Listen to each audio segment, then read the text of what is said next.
My thoughts are with all those who've been affected by the storm over the past day or so.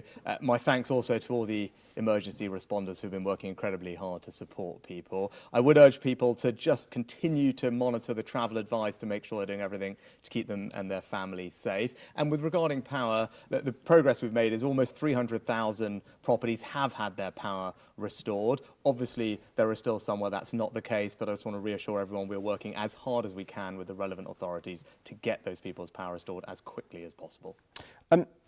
Now, your government, ministers admit that something's gone wrong with the very expensive promise that 2-year-olds will be eligible for 15-hour childcare for 2-year-olds from April and for 18-month-year-olds from September.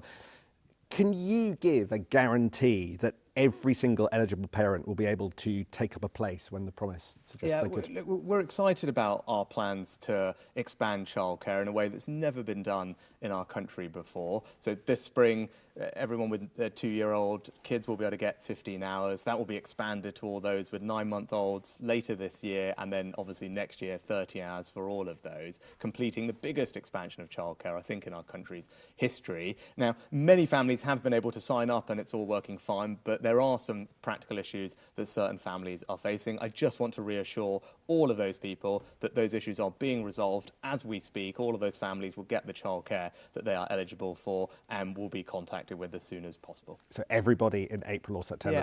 Yeah, our plan is to deliver the plans exactly as we said we would. Now, I know that there are some practical issues, but as I said, this is the biggest expansion in childcare that our country has seen. It's starting this spring to get 15 hours to those with 2-year-olds, expanding to 9-months-old this autumn, and then 30 hours next year. We're keen to deliver that. I think families should be supported, and it's also good for those children from a developmental perspective. So we're excited about these plans as the right thing to do, and we'll work through these issues to make sure everybody gets the support that they need. You were writing about the economy over the weekend. I just want to check one thing. Will Jeremy Hunt be Chancellor at the time of the election?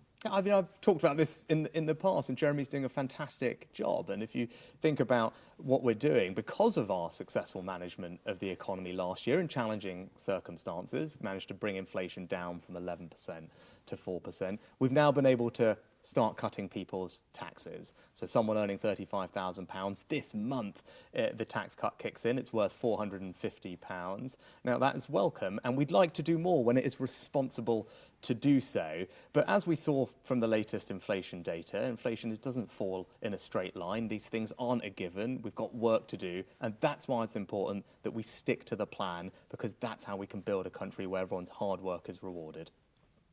Prime Minister, I didn't hear an answer.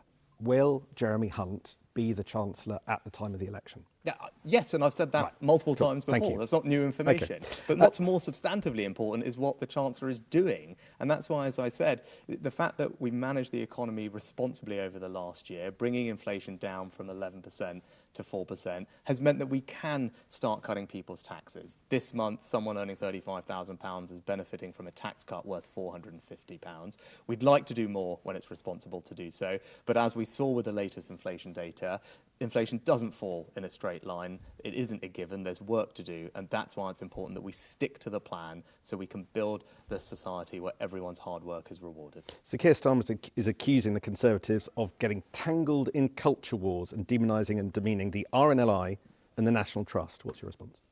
I obviously haven't seen the speech, so I can't comment, but it does sound to me like a distraction from the fact that Keir Starmer, who's been leader of the opposition for 4 years, can't actually say what he would do differently to run this country. And that's because he doesn't have a plan. Can't say how he'd bring the number of small boat arrivals down. Can't say how he would fund his £28 billion green spending spree, which just means higher taxes. And the contrast is clear. Our plan is working. The boat numbers are coming down. The longest waits in the NHS have been virtually eliminated. And this month we're cutting people's taxes. So look, if we stick with the plan, we can build a brighter future. The alternative is just to go back to square one with Keir Starmer. He doesn't have a plan and he can't tell you what he would do differently. What do you think is biased about the BBC?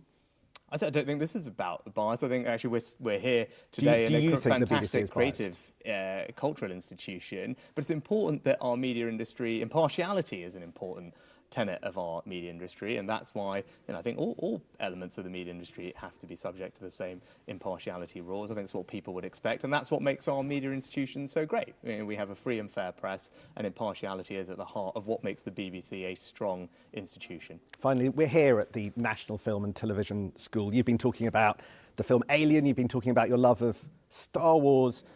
Is this an urgent use of Prime Minister's time? Yes, because the creative industries are actually one of our powerhouse industries in this country, and they should be celebrated and supported. We have Europe's largest film and TV sector. It contributes billions to our economy, employs millions of people. I just sat through a show reel of pretty much every film that anyone saw last year would have had alumni from this institution working on it. And that is something that should be supported by the government as it is, because ultimately it helps us grow our economy, and that's something that's really important to the country. And we're training the next generation of talent right here, and they're doing incredible things.